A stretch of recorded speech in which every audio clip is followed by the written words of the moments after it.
वाक्यकारं वररुचिं भाष्यकारं पतञ्जलिं पाणिनिसूत्रकारं च प्रणतोऽस्मि मुनित्रयम् नत्वा सरस्वतीं देवीं शुद्धां पुण्यां करोम्यहम् पाणिनीयप्रवेशाय लघुसिद्धान्तकौमुदीं श्रीगुरुभ्यो नमः। आदिरन्तेन सहेता सूत्र का अर्थ लिखो।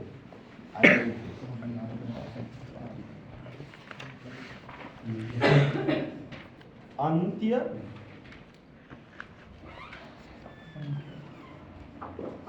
इत संज्ञक नहीं लिखे हो? हाँ, अंत्य इत संज्ञक वर्ण के साथ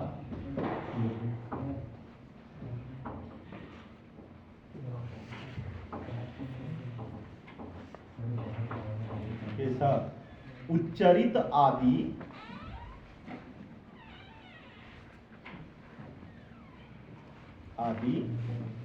अपना और अपने मध्यगामी वर्णों का बोधक होता है। अपना और अपने मध्यगामी वर्णों का बोधक होता है।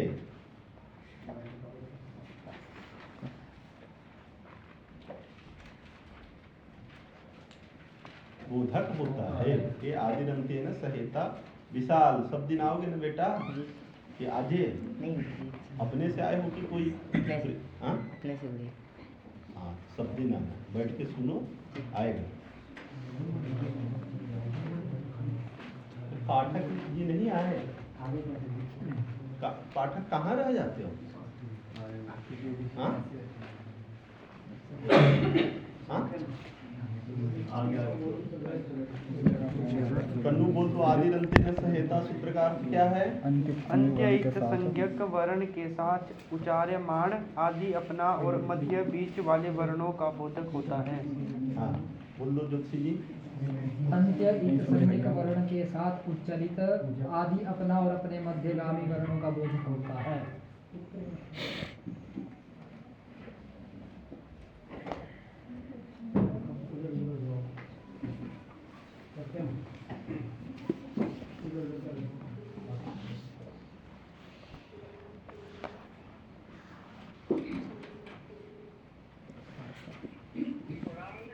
जी प्रणाम, कहिए। नहीं परिसर में है। नीचे नहीं, पढ़ा रहे हैं 302 में। नहीं घर में नहीं। जी जी प्रणाम।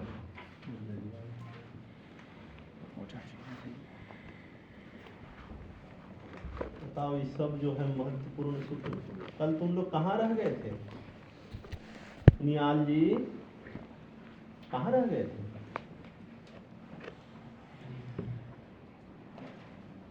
हाँ कहाँ थे? हाँ? आदिरंतेन सहेता इस सूत्र में 4 पद हैं। आदि ही अंतेन सह हिता। यह सूत्र संज्ञा सूत्र है। अच संज्ञा, हल संज्ञा, बल संज्ञा, रल संज्ञा, सारे संज्ञाओं का विधान इसी सूत्र से होता है। तो अच को प्रत्याहार भी कहते हैं। तो यह प्रत्याहार संज्ञा करने वाला भी सूत्र है और अच, हल, बल, रल, झल इन संज्ञाओं को भी इसी सूत्र के द्वारा संपादित किया जाता है। कन्नू, जैसे 2 नाम होते हैं ना, एक कन्नू है, दूसरा निखिल है। तो उसी तरह अच के 2 नाम हैं, एक अच और दूसरा प्रत्याहार। क्या नाम है? अच और प्रत्याहार। तो प्रत्याहार संज्ञा करने वाला सूत्र कौन है, पूछेगा तो क्या बताना है? हाँ? आदिरन्तेन सहेता। प्रत्याहार संज्ञा विधायकम सूत्रम किमस्ति? आदिरन्तेन सहेता। अच संज्ञा विधायकम सूत्रम किमस्ति? आदिरन्तेन सहेता। आदिरन्तेन सहेता। तो अच और प्रत्याहार ये दोनों एक ही है, भिन्न। कन्नू और निखिल अलग अलग है ना, एक ही है। तो अच और प्रत्याहार ये दोनों ज्योतिषी जी एक ही है। तो अच संज्ञा करने वाला सूत्र कौन है? आदिरन्तेन सहेता। हल संज्ञा करने वाला कौन सूत्र है? आदिरन्तेन सहेता।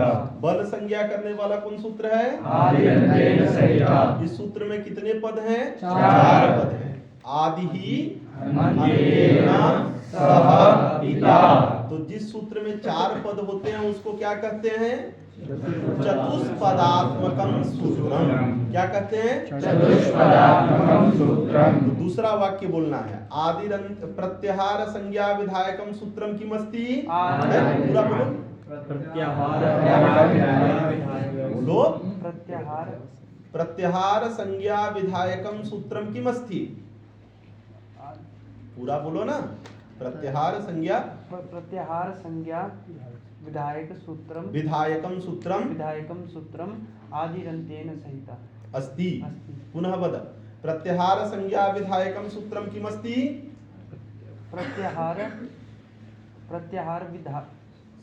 संज्ञा विधायकम सूत्रम आदिरन्तेन सहिता अस्ति। सहेता अस्ति। ज्योतिषी जी, अच संज्ञा विधायकम सूत्रम किमस्ति? संज्ञा विधायकं सूत्रम आदिरन्तेन सहेता अस्ति। अस्ति। अस्मिन् सूत्रे कति पदानि सन्ति? चतुष्पदात्मक सूत्रम इदं। 4 पदानि सन्ति। 4 पदानि सन्ति। एक साथ बोलना होगा तो चतुष्पदात्मकम सूत्रम वर्तते। और अस्मिन् सूत्रे कति पदानि सन्ति? 4 पदानि सन्ति। अस्मिन् सूत्रे 4 पदानि सन्ति। इस सूत्र में कितने पद हैं? 4। दूसरा वाक्य क्या होगा? अस्मिन् सूत्रे कति पदानि सन्ति? अस्मिन् सूत्रे 4 पदानि सन्ति। कानि कानि?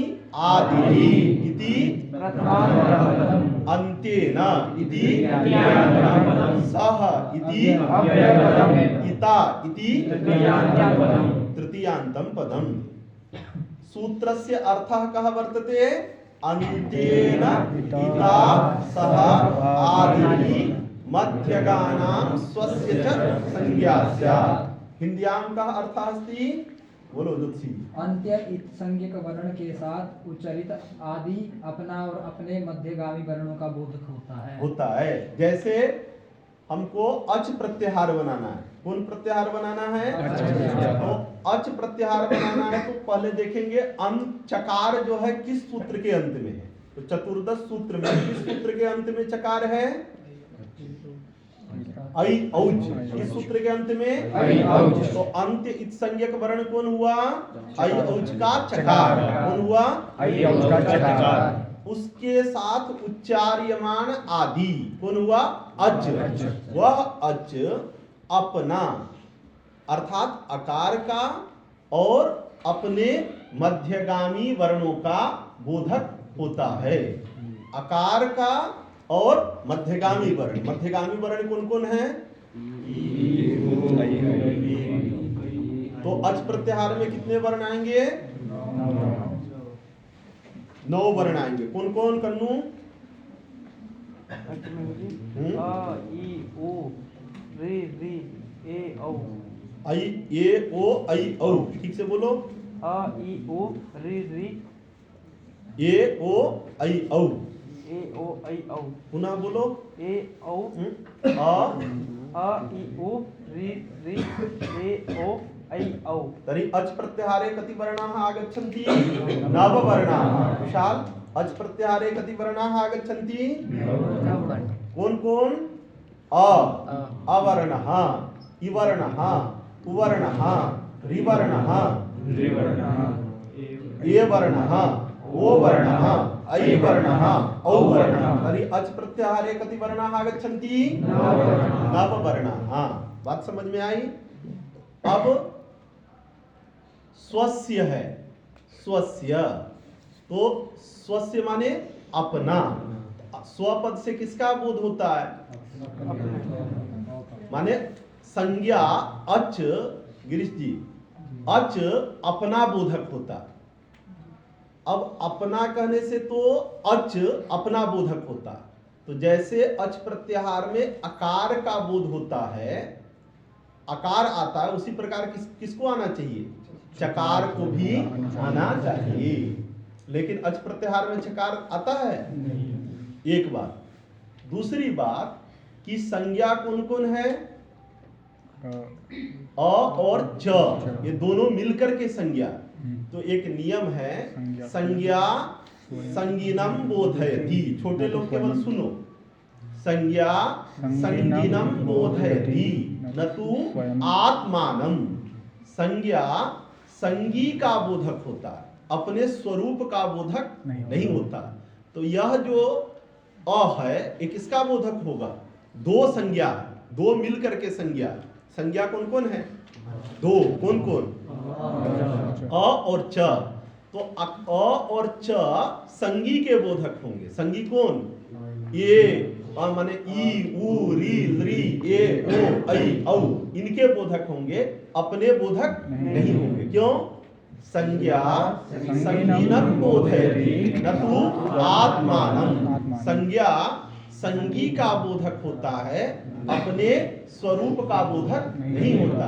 यदि किसी छात्र का नाम विशाल है, विशाल से व, ई, श, आ, ल, इसका बोध करे, इस बालक का बोध न हो, तो अच्छी बात नहीं है ना।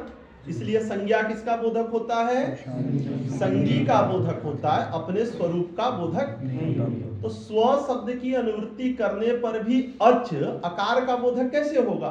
क्योंकि अकार तो संज्ञा के स्वरूप में प्रविष्ट है, वह संगी कोटि में नहीं आ सकता। जो संज्ञा के स्वरूप में प्रविष्ट होता है, वह संगी कोटि में नहीं आता। यह अकार संज्ञा के स्वरूप में अंतर्भूत है। संज्ञा का स्वरूप क्या है? अ और च। तो यह संज्ञा का स्वरूप है। संज्ञा के स्वरूप में अकार प्रविष्ट है, अतः वह अकार संगी कोटि में नहीं आ सकता। संज्ञा माने अच, संज्ञा माने अच, अच माने बोधक। जो बोधक होता है वो कभी बोध्य नहीं हो सकता। तो बोधक कौन है? अ और च, ये मिलकर के बोधक है। तो बोधक के दो पार्ट हैं, एक है अ और दूसरा च। तो जैसे च बोध्य नहीं होता है, उसी प्रकार अ भी बोध्य नहीं होगा। बात समझ में आ गई? तो दो प्रश्न है कि स्व शब्द से आकार का ही ग्रहण कैसे होगा? चकार का भी होना चाहिए। तो जैसे अचपद बोध्यत्व आकार में है, उसी प्रकार अचपद बोध्यत्व चकार में भी होना चाहिए। क्योंकि स्व शब्द सर्वनाम है और सर्वनाम से पूर्व का परामर्श होता है। पूर्व में कौन है? संज्ञा। कौन संज्ञा? अच। तो स्व शब्द से अच का परामर्श होना चाहिए। तो स्वस्य, अच जो है अकार और चकार दोनों का बोधक होगा। तो दोनों केवल अकार मात्र का बोधक नहीं होगा। एक बात। दूसरा प्रश्न कि आकार में बोध्यता कैसे आएगी? वो तो बोधक के स्वरूप में अंतर्भूत है, संज्ञा कुक्षी में प्रविष्ट है। अतः संज्ञा संगीनम बोधयति न तु आत्मानम। संज्ञा संगी का बोधक होता है, वो अपने स्वरूप का बोधक नहीं होता। उन्याल कहने से लंबा लंबा बाल वाला दिखेगा कि आनुपूर्वी? ये दिखेगा ना, मांस पिंड दिखेगा, वो आनुपूर्वी का बोध नहीं कराएगा। तो यहाँ जो संज्ञा है अ और च, एक उसके एक पार्ट आकार का कैसे बोधक होगा? एक ही माने, अब प्रश्न ये है कि एक ही में अ और च में बोधकता है ना, तो बोधकता अ और च में है, तो बोधकता किसमें आएगी? आकार में भी आएगी। जिसमें बोधकता है उसमें बोध्यता नहीं हो सकती है। तो अच प्रत्याहार में आकार कैसे आएगा? बात समझ में आ गई? प्रथम प्रश्न का समाधान है कि स्व शब्द से केवल आदि का ही परामर्श होगा, अंत्य का परामर्श नहीं होगा। क्यों? क्योंकि इस सूत्र में अंत्येन में जो तृतीया विभक्ति है वो अप्रधान अर्थ में तृतीया विभक्ति है। सहयुक्ते अप्रधाने, इस सूत्र से अप्रधान अर्थ में तृतीया विभक्ति है। तो अच में कौन प्रधान है कौन अप्रधान है? अकार प्रधान है और चकार अप्रधान है। तो नियम है सर्वनामनाम उत्सर्गतः प्रधान परामर्शित्व नियमा। सर्वनाम स्वभाव से प्रधान का ही परामर्शक होता है।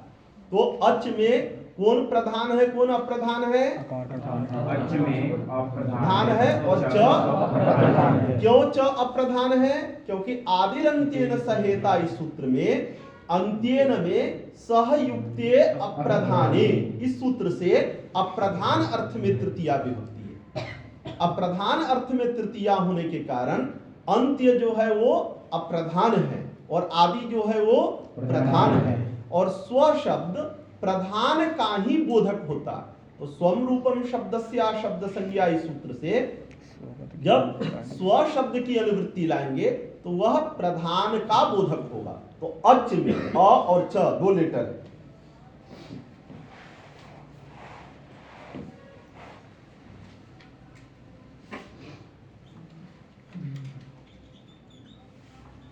अच में यह प्रधान है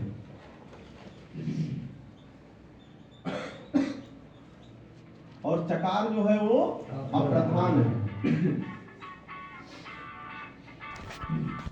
हाँ आचार्य जी, तो ये आदि क्या है? ये क्या है? आदि। ये क्या है? आदि। और च क्या है? अंत्य। आदि और अंत्य में कौन प्रधान है कौन अप्रधान है?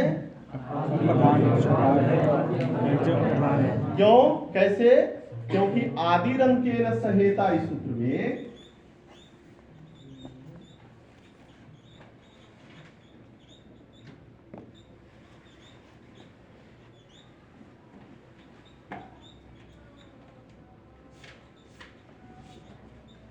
ये सह के योग में इसमें तृतीया विभक्ति हुई है। किसके योग में तृतीया विभक्ति हुई है? सह के योग में तृतीया विभक्ति हुई है। और सह के योग में तृतीया विभक्ति सह युक्ते अप्रधाने इस सूत्र से होती है। तो जिसमें तृतीया विभक्ति हुई सह के योग में वो क्या होगा? अप्रधान होगा। बात समझ में आई? तो आदिरंत्येन सहित किसी को बताना है कि ये गौण है और किसी को मुख्य है। जैसे अपना परिसर है और विश्वविद्यालय है। तो केंद्रीय संस्कृत विश्वविद्यालयेन सह रघुनाथ कीर्ति परिसरः राजते। इसका मतलब विश्वविद्यालय क्या होगा? अप्रधान। और रघुनाथ कीर्ति परिसर क्या हुआ? प्रधान। तो ये विभक्ति के महिमा से बोधित हो जाता है कि यह कौन प्रधान है और कौन अप्रधान। यही भाषा विज्ञान है। भाषा विज्ञान लैंग्विस्टिक यही है कि बिना कुछ कहे बिना कुछ बताए हम शब्द प्रयोग कर रहे हैं। सुशीलेन सह गौतमः आगतः। कौन प्रधान है कौन अप्रधान है? सुशील अप्रधान है और गौतम प्रधान है। ते प्रधाना प्रधान एक विभक्ति के द्वारा ही हो जाती है। बात समझ में आई?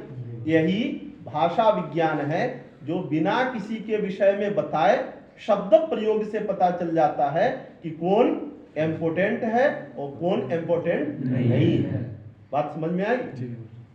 तो आगे जो है व्याकरण पढ़ने के बाद शब्द प्रयोग के माध्यम से भी हमको जानना चाहिए कि किसके लिए जिसकी प्रधानता बतानी है उसमें प्रथमा करनी है, जिसकी अप्रधानता बतानी है उसमें तृतीया करनी है। यहाँ पर आदिरंत्येन सहेता में कौन प्रधान है कन्नू कौन अप्रधान है? बोलो, डरो नहीं। यहाँ देख के बोलो ना, कौन प्रधान है कौन अप्रधान है? आदि हाँ प्रधान है और अंत्येन अप्रधान। अंत्येन अप्रधान है। अंत्येन क्यों अप्रधान है? योग के साथ। क्योंकि इसमें तृतीया विभक्ति सहयुक्ते अप्रधाने, इस सूत्र से तृतीया विभक्ति है। पाठक जी, क्यों अप्रधान है अंतेन? सहयुक्ते अप्रधाने इस सूत्र में तृतीया विभक्ति है, हुई। सह के योग में। तो सह के योग में जो तृतीया होती है वो अप्रधान होता है। तो यहाँ पर अच में कौन प्रधान है, कौन अप्रधान है? प्रधान है, अ जो है प्रधान है और च जो है अप्रधान है। अब स्व शब्द जो है, स्व शब्द का अर्थ करना है। स्व माने क्या होता है? तो स्व माने केवल आदि ही होगा, क्योंकि नियम है स्व माने सर्वनाम शब्द स्वभाव से प्रधान का ही परामर्शक होता है। तो स्व शब्द सर्वनाम है ना, तो नियम है सर्वनाम नाम उत्सर्गतः प्रधान परामर्शित्व नियमात्। सर्वनाम शब्द स्वभाव से प्रधान का ही बोधक होता है। तो यहाँ पर स्व शब्द से कौन लिया जाएगा? आदि, आदि माने आकार, तो इसलिए स्वस्य, स्वस्य माने आकारस्य। तो अच जो है ई उ री री इनका बोधक होगा, और स्वस्य माने तो स्व शब्देन कह गृह्यते आदि ही अकार। कथम? सर्वनाम्नाम उत्सर्गतः प्रधान परामर्शित्व नियमात्। सर्वनाम स्वभाव से प्रधान का परामर्शक होता है। यह जो है अप्रधान है। जितने अंत्य इत संज्ञक वर्ण है वो सभी क्या है? वर्ण समाम्नाय में अप्रधान है। क्यों? क्योंकि वो अंतिम है। अंतिम होने के कारण वो अप्रधान है। अतः स्व शब्द से किसका ग्रहण होगा? केवल आदेरेव स्व शब्देन ग्रहणं भविष्यति, अन्त्यस्य स्व शब्देन ग्रहणं न भविष्यति।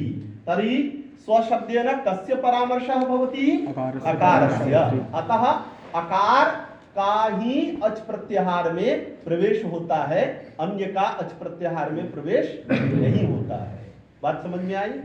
अब प्रश्न है कि स्व का अर्थ हुआ अ, तो यह अ संज्ञा भी है और यही संज्ञी भी हो रहा है। तो संज्ञा तो संज्ञी का बोधक होता है, अपने स्वरूप का बोधक नहीं होता।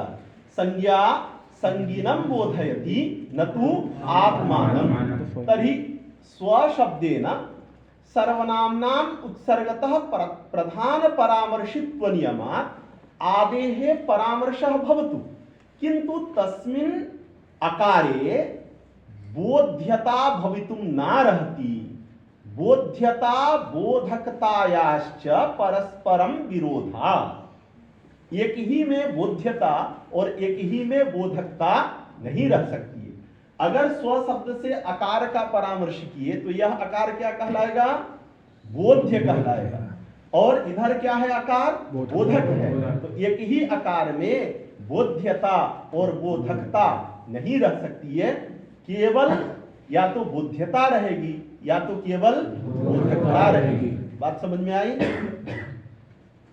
एप्पल कहते हो ना, तो एप्पल से किसका बोध होता है? सेब का। सेब के साथ में ए जो अल्फाबेट है वो लगा रहता है? Apple is equal to A plus इतना बोला ऐसा, ए और ए, ऐसा एप्पल है क्या? क्यों? एप्पल माने केवल ए, यही एप्पल है। ये उसके साथ में ए नहीं रहता। क्यों? एप्पल जो है वो बोधक है। जो नाउन होता है वो क्या होता है? बोधक होता है। वो कभी मीनिंग नहीं हो सकता किसी का। जो नाउन होता है वो क्या होता है? केवल बोधक होता है, वो मीनिंग नहीं हो सकता। ठीक है ना? तो यहां पर ये क्या है? नाउन दो मिल करके नाउन हो रहा है, अ और च।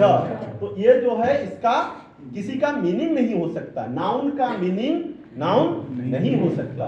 इसीलिए नियम निकलता है संज्ञा माने नाउन, संगीनम माने मीनिंग, अर्थम बोधयति तत्वात्मानम। संज्ञा संगी का बोधक होता है, अपने स्वरूप का बोधक नहीं होता। तो स्व शब्द से आदि का भले परामर्श हो लेकिन वो अच प्रत्याहार में नहीं आएगा। बात समझ में आई? उसका समाधान है कि अत्वेन बोध्यता है और अच्त्वेन बोधकता। बोधकता केन रूपेण आकार में है, अत्वेन, और इधर बोध्यता केन रूपेण आकार में है, अत्वेन।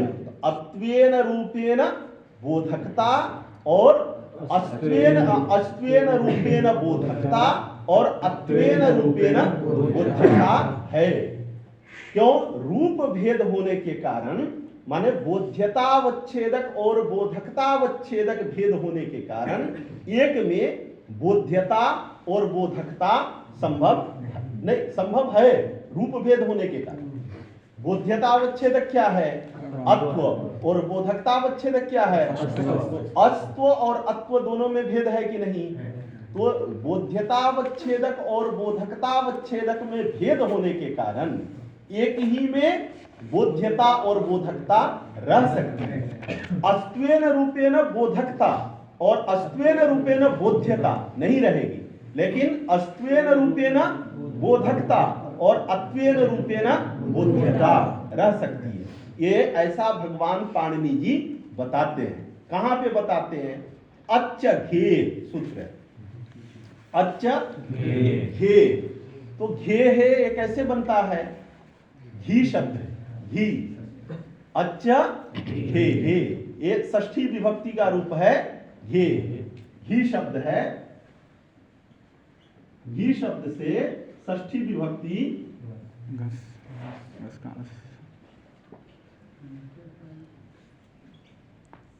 नस विभक्ति आई, नस में अस बचा, घी अस। अब यहां पर घेर नीति से गुण करना है और घसिंगसोष्ट से पूर्व रूप करना है। तो घेर नीति से गुण घी संज्ञकस्य गुणस्य नीति प्रत्यय परतः। तो घी संज्ञक कौन है? घी भी। तो घी भी किसका बोधक है? घी का बोधक है। घी भी किसका बोधक है? अब बोधकता जो है वो केन रूपेण है? हित्वेन रूपेण, और बोध्यता केन रूपेण है? इकारांतत्वेन रूपेण।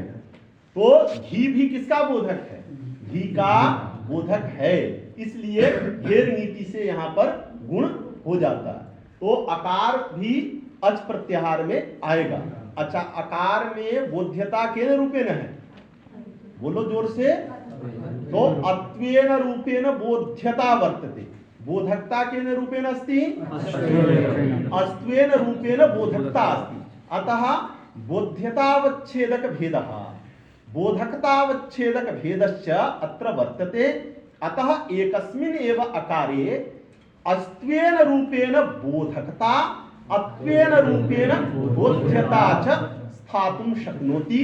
तस्मात् संज्ञा संज्ञिनं बोधयति नत्वात्मानं अनेन नियमेन साकं अत्र न विरोधः वर्तते। बात समझ में आ गई? तो आदिरंतेन सहेता, अंत्य इत संज्ञक वर्ण के साथ। अब छोटे लोग समझो, अंत आदिरंतेन सहेता। कुछ नहीं समझे कन्नू? सुनते रहो। किसको किसको नहीं समझ में आया? सुशील नहीं समझे? कोई बात नहीं बेटा, ये आगे के बात बताए हैं। अंत्य इत संज्ञक वर्ण के साथ उच्चार्यमान जो आदि, तो ऐसी स्थिति है। अ ई उ डैश डैश डैश आई औज। तो अंत इत हमको कौन प्रत्याहार बनाना है? अंत इत संज्ञक वर्ण कौन हुआ? च। अंत इत संज्ञक वर्ण के साथ उच्चार्यमान आदि कौन हुआ? अच। कौन हुआ? यह अच अपना, अपना माने आकार का, और बीच वाले वर्णों का भी बोधक होता है। तो अंत इत संज्ञक वर्ण कौन हुआ? कन्नू बोलो। और ऐसे च नहीं बोलना बेटा। कौन प्रत्याहार बनाना है? तो सबसे पहले कहना मुझे अच प्रत्याहार बनाना है। ठीक है, ये अनाउंस करना है। इसको कहते हैं प्रतिज्ञा वाक्य। क्या बोलते हैं? पहले मुझे क्या करना है इसको अनाउंस करना, इसको कहते हैं प्रतिज्ञा वाक्य। तो कौन प्रत्याहार बनाना है? बोलो पूरा, आधे पूरा बोलो ना। मुझे अच्छा वाक्य बनाना है। वाक्य नहीं, प्रत्याहार। अच प्रत्याहार बनाना, जोर से बोलो। मुझे अच्छा प्रत्याहार बनाना है। बनाना है, ये पहले बोलेंगे। तो अंत इत पहले बोलेंगे मुझे अच प्रत्याहार बनाना है। तो अंत इत्संज्ञक वर्ण कौन हुआ? ऐ औ सूत्र घटक चकार। चकार कहोगी तो चमोली में भी चकार है ना, वो इत्संज्ञक है क्या? इसलिए नाप तोल करके बोलना, जो वस्तु स्थिति में इत्संज्ञक हो ही, केवल कहेंगे अंत इत्संज्ञक वर्ण हुआ चकार, तो चमोली में चकार है कि नहीं? वो इत्संज्ञक है क्या? नहीं है ना। इसलिए ऐ और सूत्र घटक चकार, कौन प्रत्याहार बनाना है? अच प्रत्याहार बनाना है। सुशील जी, अंत इत्संज्ञक वर्ण कौन हुआ? ऐ औच चकार। ऐ औच सूत्र घटक चकार। घटक का अर्थ होता है पाठ, पाठ माने घटक। तो ये ऐ औच सूत्र है, इसके 3 पाठ हैं, ऐ औ च, तो इस सबको घटक कहेंगे। तो अंत इत्संज्ञक वर्ण कौन हुआ? चकार। आदि वर्ण कौन हुआ? अ नहीं बोलना बेटा, अ ई गुण सूत्र घटक अकार। कन्नू अच प्रत्याहार बनाना। तो अंत इत्संज्ञक वर्ण कौन हुआ? ऐ औ ऐ औच सूत्र घटक चकार। चकार। आदि वर्ण कौन हुआ? चकार। ऐ औ नहीं बेटा, क्या पूछे हैं? डरो नहीं, बोलो। ओके, कलम रख दे नीचे। अंत इत्संज्ञक वर्ण कौन हुआ? ऐ औच सूत्र घटक चकार। चकार। तो उसी को बिना अटके बोलो। अंत इत्संज्ञक, हमें अच प्रत्याहार बनाना है। अंत इत्संज्ञक वर्ण है ऐ औच सूत्र घटक चकार। आदि वर्ण है अ ई उण सूत्र घटक अकार। अंत इत्संज्ञक वर्ण के साथ उच्चार्यमान आदि है अच। यह अच अपना अर्थात आकार का और अपने मध्यगामी वर्णों का इकार उकार का बोधक होता है। ऐसे बोलो, बोलो सुशील। पहले बताना है कि हम क्या करने जा रहे हैं। हमें अच प्रत्याहार बनाना है। हाँ, सबसे अंतिम है ऐ औच अच प्रत्याहार बनाना है। अंत्य इत्संज्ञक वर्ण है ऐ औच सूत्र घटक चकार। अंत इत्संज्ञक वर्ण है ऐ औच सूत्र घटक चकार। हाँ, आदि इत्संज्ञक वर्ण है। इत्संज्ञक नहीं करना, आदि वर्ण है। आदि वर्ण है ऐ ई गुण सूत्र घटक अकार। हाँ, अब सूत्र का अंत इत्संज्ञक वर्ण के साथ आदि। अंत इत्संज्ञक वर्ण के साथ आदि अच। अच वह वह अपना बोध कराते हुए, अपने बोध कराते हुए बीच वाले वर्ण मध्यगामी वर्णों का बोधक होता है। तो अपना माने हाँ, अ का, तो उसको बोल दो अपना, अर्थात अ का बोध कराते हुए बीच वाले वर्णों का बोधक होता है। बोलो। हमें अच प्रत्याहार बनाना है। सुनो ध्यान से सब। अंत्य इत हुआ ऐ औच। अंत इत्संज्ञक वर्ण हुआ। वर्ण हुआ ऐ औच सूत्र घटक चकार। आदि वर्ण हुआ अ ई उण सूत्र घटक अकार। अंत्य इत संज्ञक वर्ण के सहित आदि हुआ अच। वह अपना और अपने मध्यगामी वर्णों, अपना अर्थात बोलना हुआ, अपना अर्थात आकार का हाँ। और अपने मध्यगामी वर्णों का बोध कराएगा। हाँ, बोलो ज्योति जी। हमें अज प्रत्याहार बनाना है। हाँ, बहुत सही, वाह। ऐ औच सूत्र घटक चकार। अंत इत्संज्ञक वर्ण हुआ। अंत इत्संज्ञक वर्ण आदि वर्ण। अंत इत्संज्ञक वर्ण कौन हुआ? ये इसको देख करके, यहाँ देख करके, वो कॉपी में मत दिखा।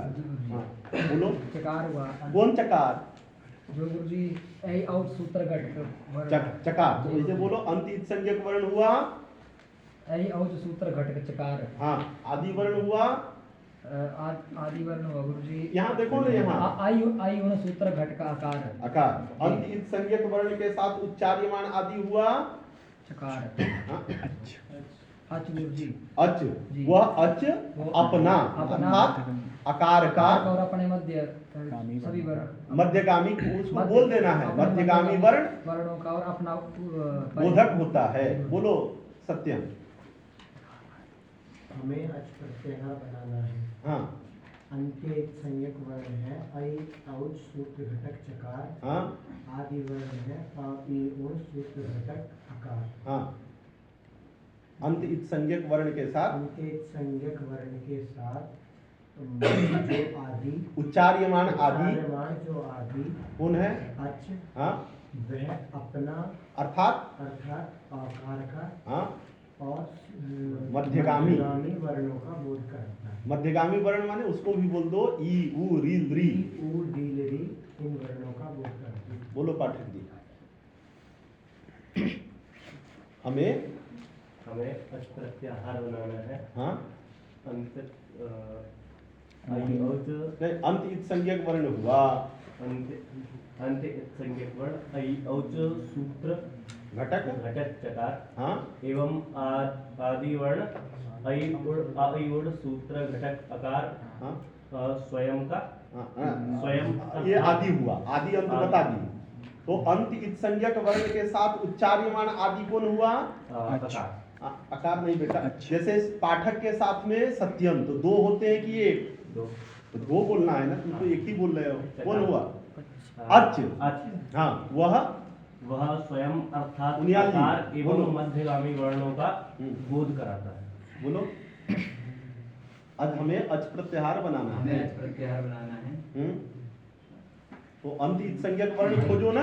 अंत्येत संज्ञक वर्ण आई और सूत्र में आई और सूत्र घटक चकार आदि वर्ण अ ई उण सूत्र घटक अकार आकार अंत्येत संज्ञक वर्ण के साथ आदि उच्चारित अच हाँ वह अपने अर्थात आकार के और अपने मध्यगामी ई उ रिल री ये ओ आई औ का बोध कराता है।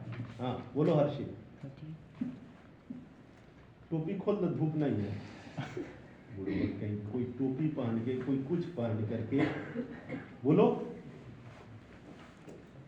हमें आज प्रत्याहार बनाना है। हाँ अंतिम संज्ञक वर्ण हुआ। अंतिम संज्ञक वर्ण हुआ चकार।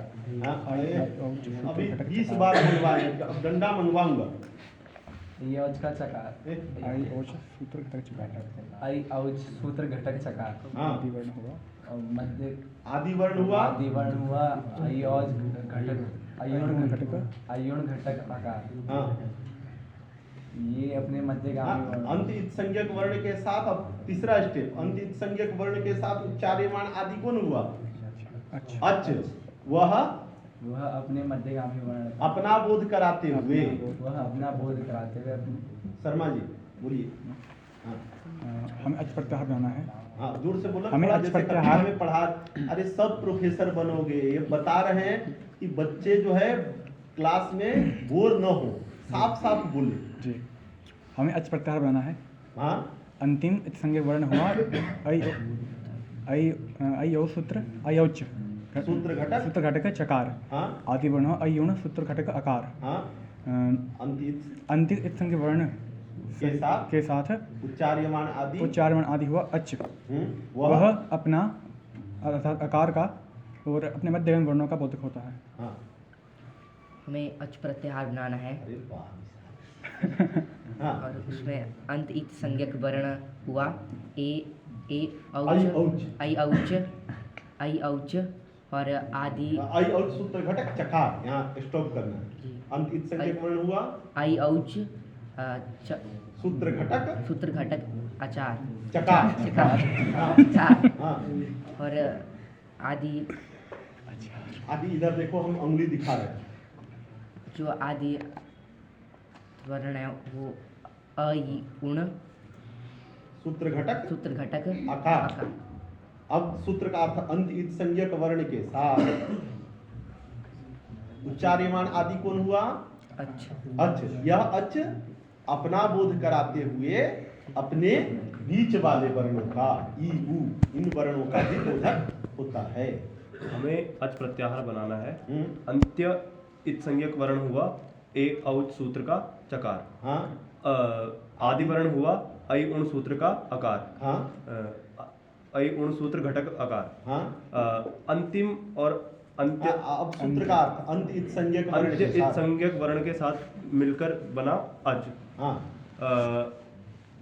वह अच वह अच अपने यानी कि अपना यानी कि आकार हाँ और उसके मध्य में आने वाले हाँ ई उ ए ओ ऐ औ रिल ए ओ आई ओ का इत्यादि बोधक? वर्णों का बोधक होता है। सागर, वो कौन जो है मुख ढका हुआ है, ठंडी लग रही है क्या? तो खोला जो दिख ही नहीं रहा है। हाँ हमें अच प्रत्याहार बनाना है। हाँ ये और हाँ अच प्रत्याहार बनाना है, तो आपको पहले इंट्रोडक्शन बताना है। घर में कोई आएगा खीर बनाने के लिए तो उसको बताओगे ना, भैया दूध यहाँ है, चीनी यहाँ है, चावल यहाँ है, उसको लेकर के फिर कोई खीर बनाएगा। तो पहले बताओ अंतिम संज्ञक वर्ण कौन है, आदि वर्ण कौन है, फिर सूत्र का जो अर्थ बताए हैं उसको घटाना है। बोलो। हमें अच प्रत्याहार बनाना है। हाँ अंत इत संज्ञक वर्ण ए औच का चकार, आई औच सूत्र घटक चकार। सूत्र घटक चकार, हाँ आदि वर्ण आई उन का घटक अकार, अ ई उण सूत्र घटक।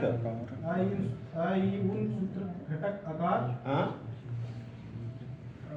अब सूत्र का अर्थ बताओ। अंत इत संज्ञक वर्ण के साथ उच्चार्यमाण आदि। अंत इत संज्ञक वर्ण के साथ उच्चार्यमाण आदि। उच्चार्यमान आदि कौन हुआ? हाँ हट। उच्चार्यमान आदि दो होंगे ना, सागर के साथ सुशील, एक हो कि दो? तुम तो अ कह रहे हो तो एक ही हुआ ना। अंत इत संज्ञक वर्ण के साथ उच्चार्यमाण आदि। अंत इत संज्ञक वर्ण हुआ च, इसके साथ उच्चार्यमाण आदि कौन हुआ? अ की अच। तो अब फिर घटाओ। अंत इत संज्ञक वर्ण हुआ च, उसके साथ उच्चार्यमाण आदि कौन हुआ? अच। वह अच अपना और मध्य वर्ण का बोधक होता है। दीपक। हाँ अच प्रत्याहार बनाना। हाँ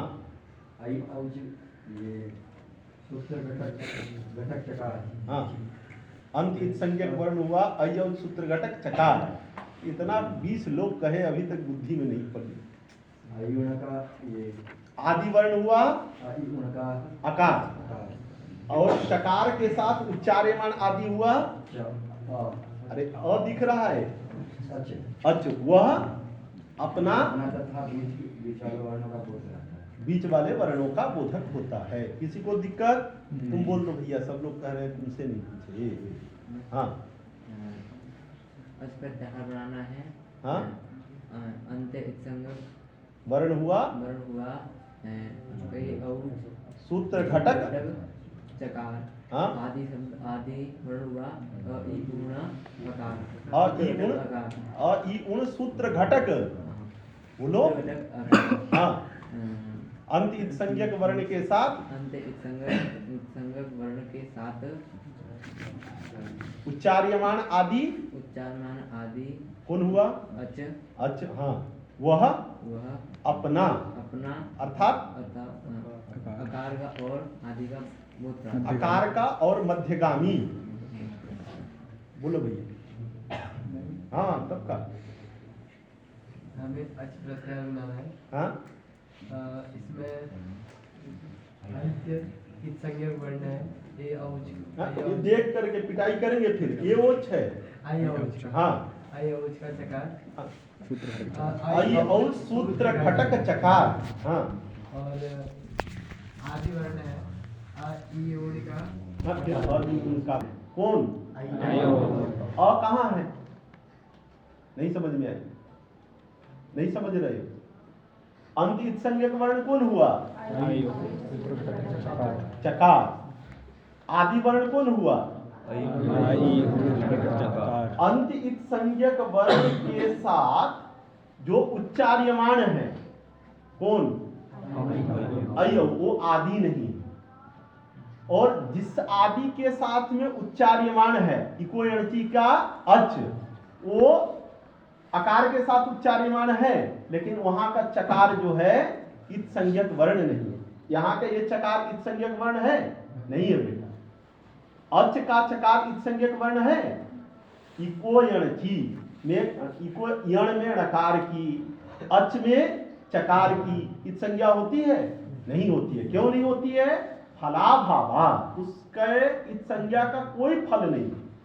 तो जहां उच्चरित है अच, वहां चकार इत संज्ञक नहीं है। जहां चकार इत संज्ञक है वहां उसके साथ में अकार उच्चरित नहीं है। कौन उच्चरित है? आई और उच्चरित। तो फिर कैसे प्रत्याहार बनेगा? बात समझ में आई?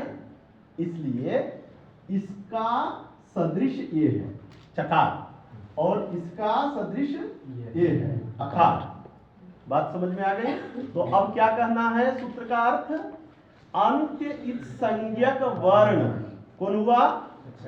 अयोग सूत्र घटक चकार, उसके सदृश वर्ण के साथ उच्चार्यमान जो आदि सदृश वर्ण, वह अपने और अपने मध्यगामी वर्णों का बोधक होता है। यह चकार इत संज्ञक नहीं है, लेकिन इत संज्ञा वर्ण के सदृश है। कैसा है? इत संज्ञक। तो सूत्र का अर्थ क्या होगा? अंत्य इत संज्ञक, हाँ, चकार, उसके सदृश वर्ण हुआ अच घटक चकार, उसके साथ फिर इधर आना है आदि वर्ण हुआ सूत्र घटक अकार, उसके सदृश वर्ण हुआ अच का अकार उच्चार्यमान है। यह तो अब क्या हुआ? अंत्य इत संज्ञक वर्ण, वर्ण प्रतियोगिक सादृश्यानियोगिक वर्णेन सह आदि प्रतियोगिक सादृश्यानियोगिक, झूठे जो है पढ़ती रहती है तर्क भाषा। अंत्य इत संज्ञक वर्ण हुआ चकार, अंत्य इत संज्ञक वर्ण प्रतियोगिक सादृश्यानियोगिक, सादृश्यानियोगी हुआ चकार। तो अंत्य इत संज्ञक वर्ण प्रतियोगिक सादृश्यानियोगिक चकारेन सह आदि प्रतियोगिक सादृश्यानियोगिक अकारः उच्चार्यमाणः वर्तते। सह आद्यंताक्षिप्त समुदाय घटक वर्णानाम, आदि और अंत से कल बताए थे ना मध्य का आक्षेप हुआ है। तो आद्यंताक्षिप्त समुदाय घटक वर्ण वृत्ति जात्यवच्छिन्नस्य बोधकः। तो आदिरंतेन संहिता का परिष्कृत अर्थ क्या होगा? अंत्य इत संज्ञक वर्ण प्रतियोगिक सादृश्यानियोगित्वेन विवक्षित वर्णेन सह आदि प्रतियोगिक सादृश्यानियोगिक विवक्षितः यह वर्णः सह आद्यंताक्षिप्त समुदाय घटक वर्ण वृत्ति जात्यवच्छिन्नानां बोधकः। ये आदिरंतेन संहिता सूत्र का परिष्कृत अर्थ होगा। बात समझ में आई? यह अब घबराओ मत, यही अर्थ शेखरकार ने शेखर के मूल में निरूपित किया है कि यहाँ पर जो इत संज्ञक वर्ण है उसके साथ उच्चार्यमान आदि नहीं, जो आदि है उसके साथ उच्चार्यमान अच माने चकार नहीं। तो अंत इत संज्ञक वर्ण के साथ उच्चार्यमान आदि कैसे होगा? अच।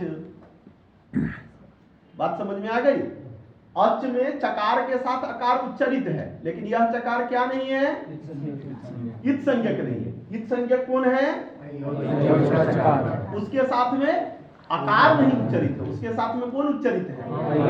तो एच प्रत्याहार ऐच प्रत्याहार बनाना हो तब तो ठीक है। अंतित संज्ञक वर्ण हुआ ऐ और सूत्र घटक चकार, उसके साथ में उच्चार्यमान हुआ ऐकार, है ना? यहाँ तो ऐच हुआ, उसके साथ में उच्चार्यमान, वह ऐच ऐकार और औकार का बोधक होगा। लेकिन अच प्रत्याहार बनाना है तो अंतित संज्ञक वर्ण हुआ ऐ और सूत्र घटक चकार, उसके साथ में अकार उच्चरित नहीं। जहां पर अकार उच्चरित है वहां पर एक चकार क्या नहीं है? इत संज्ञक नहीं है। तो आदिरंतेन संहिता सूत्र अच प्रत्याहार कैसे बनाएगा?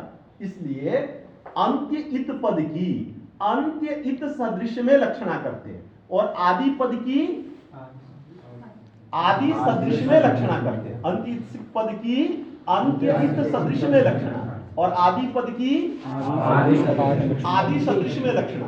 तो अंत्य इत संज्ञक को जब भी सादृश्य होता है उसका एक प्रतियोगी होता है, एक अनियोगी होता है। यह सादृश्य, ये है सादृश्य। इस सादृश्य का प्रतियोगी कौन है? अरे अंत्य इत संज्ञक वर्ण सादृश्य का प्रतियोगी है। और अनियोगी कौन है? अच घटक चकार। यहाँ फिर आदि का सदृश ये आदि है, तो आदि कौन हुआ? सादृश्य का प्रतियोगी कौन हुआ? और अनियोगी कौन हुआ? अकार। तो कहना है अंत्य इत संज्ञक वर्ण प्रतियोगिक सादृश्यानियोगिना सह। अंत्य इत संज्ञक वर्ण चकार, तत्प्रतियोगिक सादृश्यानियोगी अच घटक चकार, तेन सह आदि प्रतियोगिक सादृश्यानियोगिकः अकारः उच्चार्यमाणः वर्तते। सह अच आद्यंताक्षिप्त, आदि और अंत के द्वारा आक्षिप्त समुदाय घटक ईउरिल्रि वर्णानां बोधकः भवति। तो आदिरंतेन संहिता का परिष्कृत अर्थ क्या होगा? बोलो बोलो।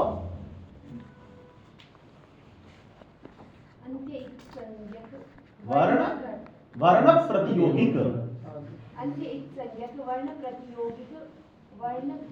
प्रतियोगिक इधर से यहाँ आओ ना, वर्ण प्रतियोगिक सादृश्यानियोगी वर्णेन सह उच्चार्यमाणः आदि प्रतियोगिक सादृश्यानियोगी भवति अच सह आद्यंताक्षिप्त समुदाय घटक वर्णानां बोधकः भवति। फिर बोलो। अंत्य संज्ञक वर्ण प्रतियोगिक ये बेटा ये सादृश्य है, तो ठीक बोल रहे, बोलो। सादृश्य अनियोगी है ना इस सादृश्य का, सादृश्य अनियोगी, सादृश्य संधि करके अंत्य, मैं कैसे बोल रहा हूं? अंत्य इत संज्ञक वर्ण प्रतियोगिक सादृश्यानियोगिना सह अथवा सादृश्यानियोगी वर्णेन सह उच्चार्यमाणः आदि प्रतियोगिक सादृश्यानियोगी वर्णः अच सह आद्यंताक्षिप्त समुदाय घटक वर्णानां संज्ञा। बोलो। अंत्य संज्ञक वर्ण प्रतियोगिक सादृश्यानियोगिक वर्णेन सह उच्चार्यमाणः आदि प्रतियोगिक सादृश्यानियोगिक वर्णः अच आद्यंताक्षिप्त समुदाय घटक वर्णानां बोधकः भवति। आदिरंतेन संहिता का परिष्कृत अर्थ हुआ। भैया बोलो। नहीं समझे? चलो कोई बात नहीं। ये समझ गए ना? अंतिम संज्ञक वर्ण के साथ उच्चार्यमान जो आदि, वह आदि अपना बोध कराते हुए अपने मध्यगामी वर्णों का बोधक होता है। कन्नू फिर से हम लोग अपने वाले में आते हैं। दीदी वाला छोड़ो, दूसरा क्या क्या बोल रही थी। चला बोलो। अंतित क्या है?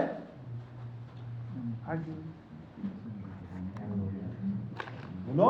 आदिरंतेन संहिता का अर्थ क्या है?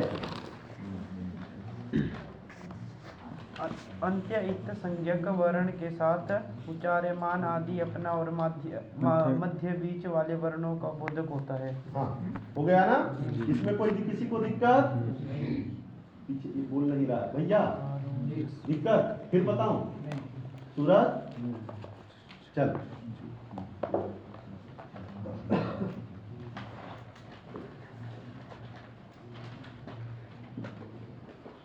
ये मनोरमा, शेखर, सिद्धांत कौमुदी, महाभाष्य, प्रदीप, उद्योत, लक्ष्मी टीका, जितनी सारी टीकाएं हैं सब गलत हैं। अगर थोड़ी सी बुद्धि लगा करके सुने रहो, लग रहा है कि हम पढ़ क्या रहे हैं, लघु कौमुदी, विश्वास मानो यदि लघु कौमुदी केवल इस रीति से पढ़ लिए, आचार्य पर्यंत कुछ नहीं पढ़े, तो कल के डेट में सबसे बड़े आप विद्वान होंगे। विश्वास करो कि मैं जो पढ़ाता हूं लघु कौमुदी तो बताता ही हूं, सिद्धांत कौमुदी, मनोरमा, शेखर, महाभाष्य सबका बीज डाल देता हूं। वो भविष्य काल में उगेगा, निश्चित रूप से पादप होगा, फिर कुछ दिन के बाद में फूलेगा, फिर फलेगा, तब समझ में आएगा कि गुरुजी क्या दिए थे। इसलिए इसको लघु कौमुदी मत समझो। एक भी दिन कक्षा, गुरु का जो प्रेम होता है, परशुराम जो है कर्ण से प्रेम करते थे, तो कर्ण जब सोता था ना तो उसके कान में, सोए हुए रहता था तो कान में विद्या का उपदेश करते थे। इसलिए कर्ण को मालूम ही नहीं था कि मेरे अंदर कितनी विद्या है। केवल सारी समस्या कहां हो गई, जब धूर्तता कर दिया।